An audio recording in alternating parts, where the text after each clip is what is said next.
Ay parang timang. Magandang araw mga timang, ngayong araw recognition nga pala ng aking anak. Siyempre alam na, kapag kasama sa recognition may karangalan. Akalain mo yun, nagkaroon ng karangalan yung Roblox ng Roblox. Masipag pala tong anak ko kapag nasa school, kapag dito lang pala sa bahay tamad. Sa bagay, baka sa school lang siya nagpapakitang gilas, pag dito kasi sa bahay, pag nagpakitang gilas, puro utos ang aabutin. Minsan, hindi pa nga tapos yung inuutos, may utos na naman. Okay na ang lahat, tara papunta sa school.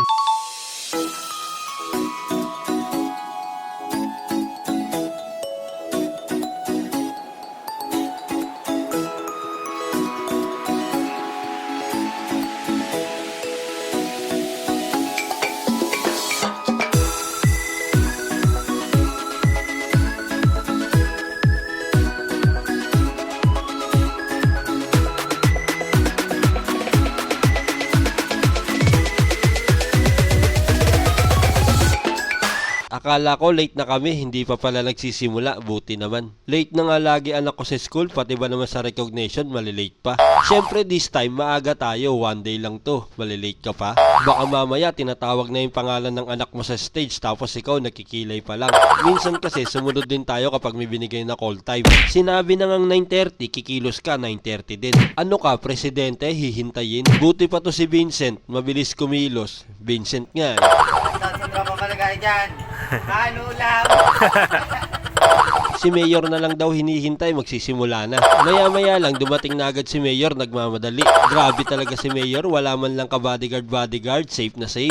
Sabi sa'yo Mayor, ikaw na lang hinihintay, magsisimula na eh. Ayan o, nagsimula na. Congrats agad sa mga batang may karangalan. Tuloy-tuloy nyo lang yan hanggang sa paglaki nyo. Yan ang pinakamagandang sukli sa sakripisyo ng mga magulang nyo.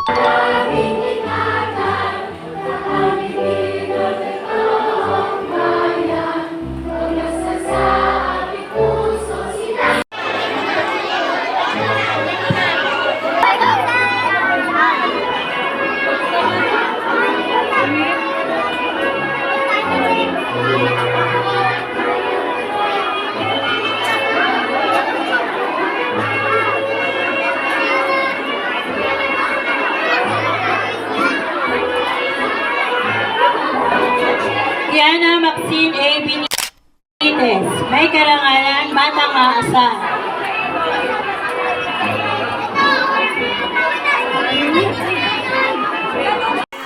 Lionel Jandy V. Aliano, Laika Avalos. Pagkatapos ng event, syempre batchi na. At dahil may karangalan, syempre paboritong ulam niya ang lulutuin ko. Bakit pa ako mag-iisip ng ibang putahe kung sa itlog pa lang solve na siya? O baka sabihin nyo, tinitipid ko. Isang buong itlog yan, anak ko lang kakain. Kayo naman, hindi na mabiro. Siyempre, pinasyal ko yan. Hindi na muna ako magtitinda ng ice cream para lang may pasyal tong mga anak ko. At shoutout nga pala sa naggupit sa akin, anak ka ng tinapa. Barbers na nga lang gupit ko palagi, hindi mo pa nagawa. Galunggong ka talaga. Nagtayo ka ng barbershop, hindi ka marunong maggupit. Ayos ka din mag-practice, no? May bayad. Buti na lang talaga, hindi ako pwedeng mainis. Lalo na ngayon na nakikita ko sa mga anak ko na masayang masaya sila. Hindi kami mayaman, pero kapag may mga achievements na nakukuha yung mga anak ko, kahit pa paano, binibigyan ko sila ng premyo. Sabihin na lang natin ganito ako magpasalamat sa pag-aaral nila ng mabuti. Kung tutusin, makapasa lang yung mga anak natin, okay na yun. Ang mahalaga may natututunan. Mahirap din kasi yung habol tayo ng habol ng matataas na grades tapos hindi na pala nila na-enjoy yung pagiging bata. Dati may classmate ako ng grade 6, laging matataas ang grades niya kapag nag-exam kami. Pero kapag niyayaya namin siyang maglaro sa labas, minsan hindi talaga siya pinapayagan ng magulang niya. Lagi siyang nag-aaral kahit malayo pa ang exam namin. Ayun, nung pagtungtong namin ng high school, nabuntis. Hindi na talaga niya na-enjoy ang pagiging bata. Kaya ako, hinahayaan ko na lang yung mga anak ko. Mag-aaral, maglalaro sa labas, maglaro sa labas. Hindi naman kasi lahat ng bagay-bagay sa school lang natututunan. Sabi nga nila, di ba? Diploma o diskarte. Ang dami kong kakilala dyan na may diploma pero wala namang trabaho. At marami rin akong kakilala na wala namang diploma pero successful sa buhay. Parehas naman kasi talaga importante ang diploma at diskarte. Alam mo ang hindi importante? Yung pagiging maarte mo. Kung ano ang hinahanap, yun ang makikita. Kung naghahanap ka ng trabaho, makakahanap ka ng trabaho. Kung didiskarte ka para magkapera, makakadiskarte ka ng pera. Tsaka isipin mo na lang, top 1 ka sa school mula elementary hanggang high school. Tapos nung nag-apply ka ng trabaho, hindi ka matanggap kasi wala kang backer. Dati talaga, nauso talaga yung mga backer na yan. Nakalagay sa poster nila, hiring high school graduate with pleasing personality. Siyempre ako, nagpasa agad ako ng resume kasi pasok naman ako sa dalawa eh. I-interviewin ka muna, tapos mag-exam ka ng 2 beses, tapos final interview pa, tapos bigla kang tatanungin kung may kilala ka sa loob. Pag sinabi mong wala, ayun, tatawagan ka na lang. No backer, no hired. Kasi uso talaga yung dati, tatanungin ka nila kung sino nagpasok sa'yo doon. Pero ngayon, iba na. Buti nga, hindi na ganun. Ewan ko ba, bakit nakwento ko pa yun? Eh dapat ang kinukwento ko kung gaano kasaya dito sa pinuntahan naming palaruan. Sulit din talaga ang 400 mo dito na open time. Tapos yung guardian, walang bayad. Basta babantayan mo yung anak mo. Baka mamaya, papasok ka dito, wala ka naman palang anak na babantayan. Tapos ikot ka lang ng ikot, mga single mom pala hinahanap mo. Maling-mali ka boy ng pinasok na liga. Dapat sa Paddy's Point ka nag-entrance. Tuwang-tuwa talaga mga anak ko dito kapag dito kami napunta. Ang dami kasing activity dito na pwede nilang magawa. Tapos aircon pa kaya hindi ka maiinitan. Sa sobrang lamig nga sa palaruan na to, parang ang sarap na lang matulog kasi sa bahay wala kaming aircon.